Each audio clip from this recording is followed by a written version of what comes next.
Et vous faisiez quoi à 19 ans, 4 mois et 7 jours? Vous passiez votre permis de conduire, votre BAFA, vous étiez en stage? Parce que moi j'en connais un qui a fait coup double hier, qui est rentré dans l'histoire, qui s'est adjugé son premier titre en Grand Chelem et qui est devenu numéro 1 mondial par la même occasion, le plus jeune numéro 1 mondial de l'histoire.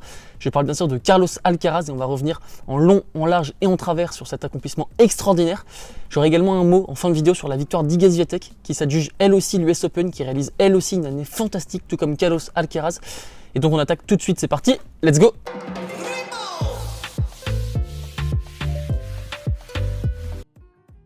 Ainsi donc, une page d'histoire s'est véritablement écrite sous nos yeux hier, puisqu'à tout juste 19 ans, Carlos Alcaraz décroche son premier titre en majeur du côté de l'US Open. Il devient le 57e vainqueur en Grand Chelem dans l'Air Open. Et puis par ailleurs, Carlos Alcaraz fait coup double, puisqu'en plus de cette victoire en Grand Chelem, il devient par la même occasion numéro 1 mondial. Il devient le 28e numéro 1 mondial dans l'Air Open. Mais là, il y a une petite particularité, puisqu'il devient le plus jeune joueur à accéder au trône à 19 ans, 4 mois et 7 jours. Il pulvérise le précédent record qui était détenu par Lleyton Hewitt, qui lui comptait 20 ans et 8 mois lorsqu'il a accédé au trône. Donc il pulvérise ce record d'un peu plus d'1 an, c'est colossal. Et puis par ailleurs, Carlos Alcaraz devient le 4e espagnol à accéder au trône, après Carlos Moya, son coach Juan Carlos Ferrero et Rafael Nadal. D'autre part, Carlos Alcaraz remporte son premier majeur au bout de sa 8e participation en Grand Chelem. C'est un très faible total pour arriver à ce titre en Grand Chelem. Il n'a participé qu'à 8 Grand Chelem, c'est mieux que Rafael Nadal, c'est mieux que Roger Federer, c'est mieux que Novak Djokovic, donc il démontre encore une fois toute sa précocité. Et puis par ailleurs, Carlos Alcaraz devient le 15e joueur dans l'Air Open à remporter un Grand Chelem après avoir sauvé une balle de match sur son passage. Pour rappel, il avait sauvé une balle de match lors de son quart de finale dantesque contre Yannick Sinner. Il s'est imposé hier en 4-7 à l'issue d'une rencontre assez décousue. Et on va revenir un petit peu sur le déroulement de cette rencontre, 7 par 7. On a vu dans le premier set deux joueurs qui étaient vraiment sous pression dès l'entame du match. On a vu qu'ils avaient beaucoup de mal à sécuriser leurs engagements. Ça peut se comprendre puisque les deux joueurs avaient la même pression, à savoir de remporter leur premier titre en majeur, mais également d'accéder au trône, puisque Casper Ruud, s'il remportait cette finale, pouvait également devenir numéro 1 mondial. Et on a vu un schéma de jeu très clair, très établi de la part de Carlos Alcaraz.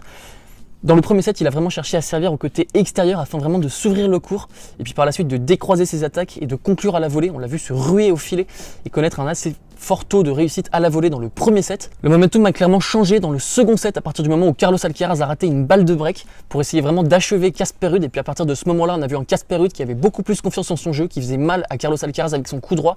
Et puis on a vu un Carlos Alcaraz pas franchement inspiré dans ce second set, qui multipliait les mauvais choix à la relance.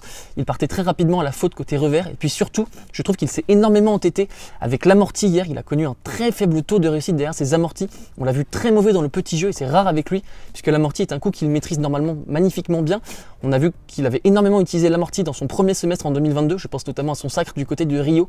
Hier, ça ne lui a vraiment pas souri tout au long de son match. Donc il perd très logiquement le deuxième set. Et puis dans le troisième set, là, on a eu un vrai tournant dans ce match. On a vu un Carlos Alcaraz vraiment émoussé physiquement, qui a eu un gros coup de barre physique.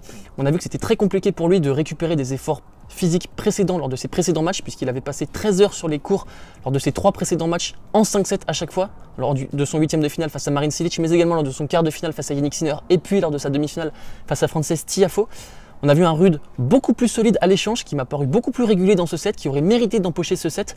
On a vu un Casper Ruud qui a fait mal avec des accélérations de coups droits, notamment dans le jeu à 6-5, où il s'est procuré 2 balles de set. Et puis dans ce set, on a vu un Carlos Alcaraz qui s'est vraiment frustré, qui avait un body language très négatif, je trouve. C'est assez rare de voir un Carlos Alcaraz se frustrer autant. Et puis on a eu un tournant dans ce set à 6-5 lorsque Casper Ruud a raté 2 balles de set. Elles ont été magnifiquement bien sauvées par Carlos Alcaraz qui a porté son courage à deux mains. Il a sauvé ces 2 balles de set à la volée avec des volées amortis à chaque fois. Il a été extrêmement courageux. Et on a vu dans ce set, dans ce troisième set, un Carlos Alcaraz dominé à l'échange, moins percutant, moins inspiré qu'un Casper Ruud qui aurait mérité de remporter ce set à mon sens. Mais c'est là justement la marque des plus grands, puisqu'on a vu que Casper Ruud n'a pas été capable d'achever Carlos Alcaraz. Et c'est justement la marque des plus grands, à savoir des Roger Federer, des Rafael Nadal, des Novak Djokovic, de réussir à remporter des sets en jouant pas forcément très bien, et c'est ce qu'a su faire magnifiquement bien Carlos Alcaraz. Donc on voit qu'il est vraiment de la trempe des plus grands. Suite à ce jeu déclic inscrit par Carlos Alcaraz, on a eu un tie-break cataclysmique de la part de Casper Ruud, vendangé 7.1 avec d'énormes fautes côté coup droit qui sortaient de 4 ou 5 mètres.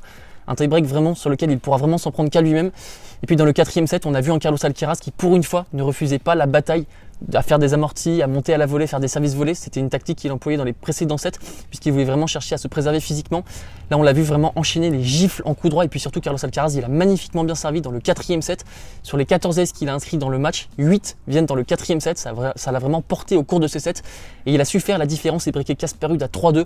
Avant de conclure, Et puis il a été extrêmement fort mentalement puisqu'il a conclu sur son engagement dans son jeu, dans son dernier jeu du match. Il a sorti 2 aces, une belle accélération de coup droit et un service gagnant extérieur pour s'adjuger son premier sacre en Grand Chelem. J'ai trouvé Carlos Alcaraz particulièrement fort hier, pas forcément d'un point de vue de son match puisqu'il n'a pas réalisé un grand match. Je trouve que Casper Ruud a été meilleur lors de ce match. Casper Ruud aurait peut-être mérité de remporter ce match, mais on a vu un Carlos Alcaraz qui nous a montré toutes ses ressources mentales hors normes. Il s'est accroché, on a vu qu'il était en dessous, il était dominé par moments et puis il a su inverser la tendance face à Casper Ruud et c'est vraiment tout à son honneur. Et puis également, comme ce match a duré 3h24 hier, Carlos Alcaraz a battu un record en Grand Chelem puisqu'il devient le vainqueur de Grand Chelem ayant passé le plus de temps sur un court pour décrocher son sacre en majeur puisqu'il a passé 23h39 sur les courts. Pour revenir un petit peu plus en détail sur Carlos Alcaraz, c'est clair qu'il connaît une ascension fulgurante. Il faut se souvenir qu'il était 33e mondial en début d'année.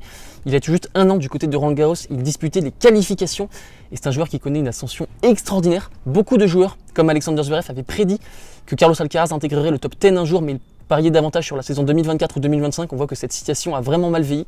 Mais Carlos Alcaraz, c'est vraiment extraordinaire l'année 2022 qu'il fait puisqu'il décroche en 2022 son premier ATP 500 du côté de Rio, son premier Master 1000 du côté de Miami, son premier Grand Chelem hier lors de l'US Open.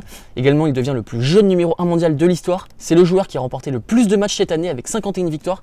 Et par ailleurs, c'est le joueur qui a décroché le plus de titres sur le circuit ATP cette année avec 5 titres. Et puis enfin, je voudrais avoir un petit mot pour Juan Carlos Ferrero, le coach de Carlos Alcaraz qui a été visionnaire puisqu'il est allé chercher le jeune Murcien lorsqu'il avait 15 ans. C'était déjà un phénomène de précocité, mais rien n'indiquait que Carlos Alcaraz allait devenir numéro 1 mondial, allait remporter des grands chelems. Et je pense que le sacre d'hier porte vraiment la signature de Juan Carlos Ferrero. On sait que la relation entre Juan Carlos Ferrero et Carlos Alcaraz est vraiment fusionnelle. On a pu voir des magnifiques images entre les deux à l'issue du match, de belles accolades. Et puis surtout, la plus grosse déclaration suite à cette finale vient de Juan Carlos Ferrero qui a déclaré que Carlos Alcaraz était seulement à 60% de son potentiel et ça laisse vraiment présager du niveau que Carlos Alcaraz pourrait atteindre dans les prochaines années, puisque je suis d'accord avec Juan Carlos Ferrero. Carlos Alcaraz a encore des marges de progression, il a encore des points faibles dans son jeu et c'est terrifiant pour la concurrence de voir le niveau de jeu de Carlos Alcaraz dans 3 ou 4 ans. Et puis également un petit mot sur Casper Ruud qui a réussi une très belle finale hier face à Carlos Alcaraz. Il lui a vraiment fait mal, il a été régulier du début à la fin, je l'ai trouvé très constant tout au long du match et malheureusement pour lui, il a eu les occasions d'achever Carlos Alcaraz, il n'a pas su les faire, c'est vraiment regrettable pour lui. Mais Casper Ruud, il a réalisé un tournoi magnifique de sa part et puis une très belle année qui le voit atteindre ce matin la 2e place au classement ATP, c'est colossal.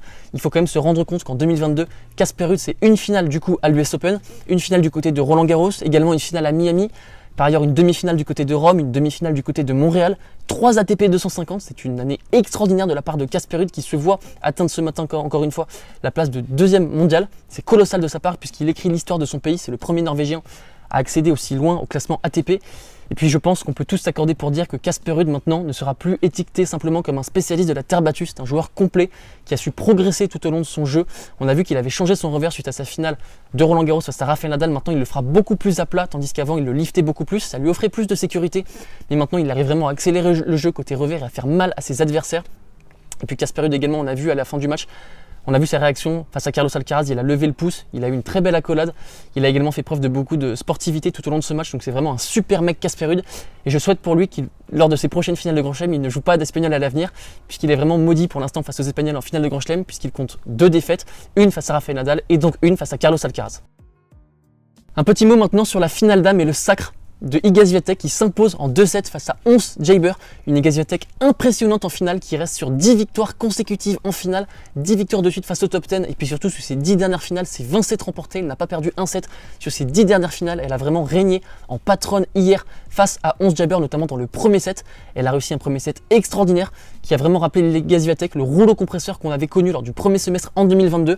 Dans le premier set, Iga Swiatek, c'est 90% de première, 8 points sur 9 au filet, toujours aussi agressif. Elle a vraiment agressé au maximum Ons Jabeur à la relance, puisqu'on a vu que Ons Jabeur était seulement dans le premier set à 20% de réussite derrière sa première balle, ce qui montre que Iga Swiatek a vraiment agressé en permanence à la relance Ons Jabeur, et puis une Iga Swiatek particulièrement impressionnante en défense puisqu'elle couvre toujours aussi magnifiquement bien son terrain. Et puis on a eu droit à un deuxième set de moins bonne facture, symbolisé par 50 fautes directes des deux côtés dans le deuxième set, mais dans le deuxième set on a eu droit à la bataille, au bras de fer qu'on escomptait.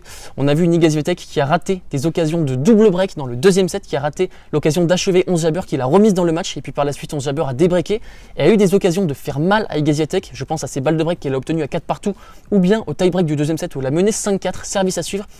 mais malheureusement pour elle, Ons Jabeur a pêché côté coup droit, elle est partie assez rapidement à la faute et c'est vraiment ça qui a fait la différence. On a une Iga Swiatek qui écrit l'histoire puisqu'elle devient la première polonaise de l'histoire à remporter l'US Open. Ça devient la deuxième joueuse de l'histoire à remporter ses 3 premières finales en majeur sans perdre un set après Lindsay Davenport. Elle devient la plus jeune joueuse de l'histoire depuis Maria Sharapova en 2008 à compter 3 grands chelems à 21 ans seulement. Iga Swiatek par ailleurs compte 10 365 points, c'est plus du double de Ons Jabeur, sa dauphine au classement ATP qui compte elle 5 090 points. Et puis elle compte plus de points en cumulé que Ons Jabeur et Anna Kontaveit qui sont numéro 2 et numéro 3 mondial. Donc on a vraiment Iga Swiatek qui règne en patronne sur le circuit WTA. Et puis Iga Swiatek que je ne voyais pas forcément gagner avant l'US Open puisqu'elle se plaignait beaucoup des balles utilisées. Il faut quand même se rendre compte de l'année 2022 que réalise Iga Swiatek, c'est quand même colossal ce qu'elle fait, puisqu'elle a remporté 2 grands chelems, 1 Roland Garros, 1 US Open, 4 WTA 1000, 7 titres, c'est un record depuis Serena Williams en 2014. Elle n'a perdu aucun set en finale, et elle a connu une série victorieuse de 37 victoires de suite qui a pris fin lors de Wimbledon. Elle a infligé 19-6-0. Elle devient la première joueuse à gagner 2 grands chelems sur la même saison depuis Angélique Kerber en 2016.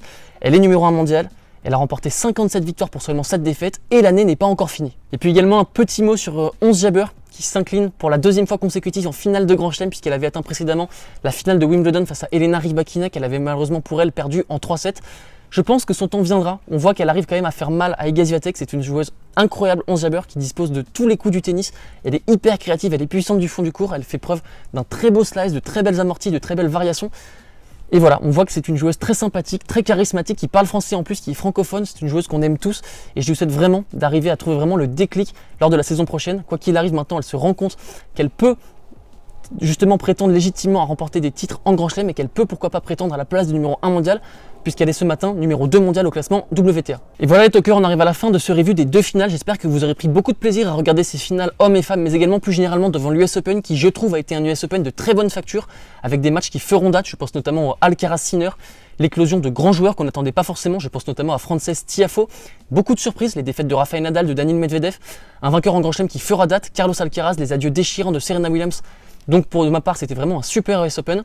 J'espère également que vous aurez apprécié notre couverture quotidienne de l'US Open. Et puis quant à nous, on va se retrouver très vite sur la chaîne pour aborder et se projeter ensemble sur la suite de la saison. Donc je vous embrasse et je vous dis à très vite sur la chaîne. Gros bisous, ciao!